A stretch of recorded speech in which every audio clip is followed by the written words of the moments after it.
Frederick Winslow was a well-known pioneer of scientific management technique until he was dubbed the father of scientific management. This theory is to study the relationship between an employee and the task designed to be performed by that employee. The first principle is to study the way employees work and find the best way in performing the task.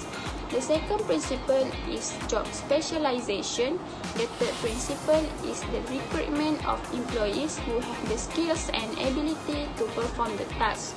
The last principle is a system of fair payment of wages to employees.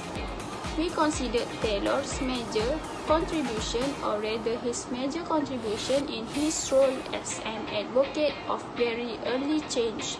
This brings us to Taylor's new perspective, from which we ask what can be learned from his today, what new insight, if any, does he bring to perspective on organizational change.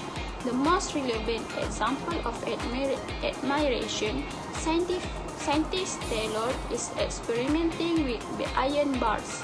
Taylor's belief that if the work is analyzed scientifically to determine the best way to load ingots, production will increase to 47 or 48 tons per day. And the advantages of Frederick Winslow's approach is that managers are able to control production well. The disadvantage of this theory is that scientific management theory is considered to take a long time. The conclusion of the theory is training and personal ability allowed him to observe the exercise, from which he came up with the idea of observing the work, doing it in simple tasks so that the workers perform the necessary tasks on time. Henry Lawrence Kahn is a citizen of American descent. He was a well-known mechanical engineer and management consultant in the development of scientific management. Kahn worked on major infrastructure projects including the Hoover Dam and interstate highway system. Instead, it becomes an important tool in project management and program management. Next, my views on the approach in today's context. In my opinion, on the approach by Henry Kahn in today's context is good. This is because Kahn chart as an essential management tool today. It provides a graphical table for planning and handling work. In addition, it is used to record progress towards the project stage. For example, with orders that take many days to complete, the daily balance has rows for each day and columns for each division or each operation. At the top of each column is the required amount. The amount entered in the appropriate cell is the number of portions performed per day and the cumulative amount for that portion. A heavy horizontal line indicates the start date and the date the order should be placed. Advantage: it creates a picture when complexity by looking at complex idea-like pictures. It organizes thinking by dividing and conquering certain concepts and components. Next, help in setting a realistic time period. The bar on the chart shows within a period of which a particular task or set of tasks will be complete. And the disadvantage is the size of the bar does not indicate the amount of work. Second, by looking at the bar of a particular group of tasks, you cannot know what level of resources is needed to complete those tasks.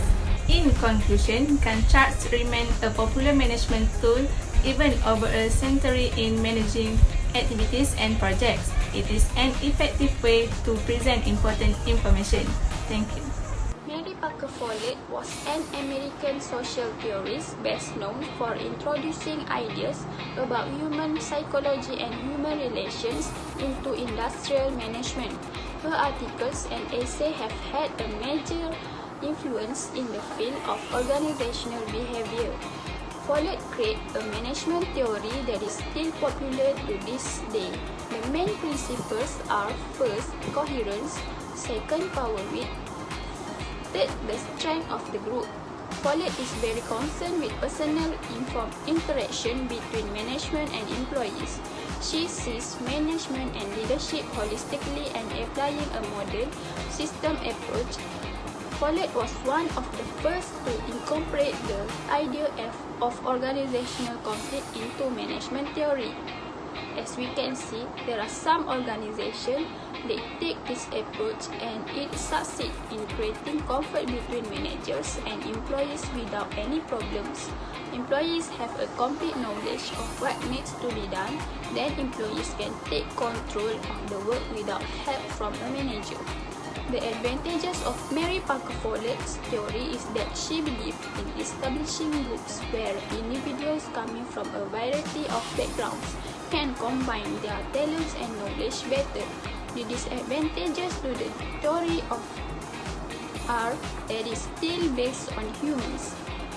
Follett's books, lectures, and talks have a lasting impact on business administration practice, as they combine a deep understanding of individual and group psychology with knowledge of scientific management and a commitment to a broad and positive social philosophy. Henry Fayol, the Emperor. Henry Fayol was a French engineer and executive in 1841 to 1925. He is known as the father of management thought. Henry Fayol has made 3 contributions in the field of administration. Next, Fayol introduced specific management function, and finally, it outlined 40 management principles that can be agreed to manager regarding organizational management. The approach into the contents. Henry Fayol's theory is very ideal, but every company certainly cannot apply all of his principles, although there are companies that can apply all the existing principles. It is certain that their application can run to maximum. In my view, for example, if I as principal, I would apply most of the principles set by him. This can avoid alternative management and administration. Related example, in Malaysia, Petronas has implemented one of Henry Fayol's 40 organizational principles, such as the application of the fair wage principle. This is because many employees receive high salary appropriate to their position and workloads. Advantage of Henry Fayol management and administration theory is that with the principle of order coherent and management coherent, only one leader will give instruction. This can avoid confusion and conflict in receiving and giving instruction. This advantage of theory is more focused on authority and democracy. That is, the manager has the right to give instruction and convince someone to follow those instructions. This situation can put pressure on his support staff. Conclusion: Henry Fayol management theory has a major contribution in the field of management, which is not contradictory but complementary in nature. Even so, Henry Fayol was an ardent supporter of the unity of the order. Max Weber, the Emperor. Max Weber was a founder of the theory of bureaucracy in 1894 to 1920. Bureaucracy is a form of administration that involves various levels and has many rules. The function of the existence of the theory is to ensure efficient and effective in the workplace. There are 5 principles that exist in a bureaucracy system of administration. Approach into the contents. The definition of bureaucracy according to Max Weber was different from the view of bureaucracy that exists today. Weber referred to bureaucracy as a type of administration structure developed in organizations where there are rational legitimate authority. For example, in the civil service in Malaysia, the government used certain rules to manage the promotion of civil servants. Related example. Among the examples related to Max Weber management theory is the school. This is because schools have bureaucracy features introduced by Weber, such as hierarchy structure, clear division of tasks, written rule, promotion based on performance, skill, and expertise. Advantage and disadvantage. There are 3 considered and taken into account in bureaucracy theory.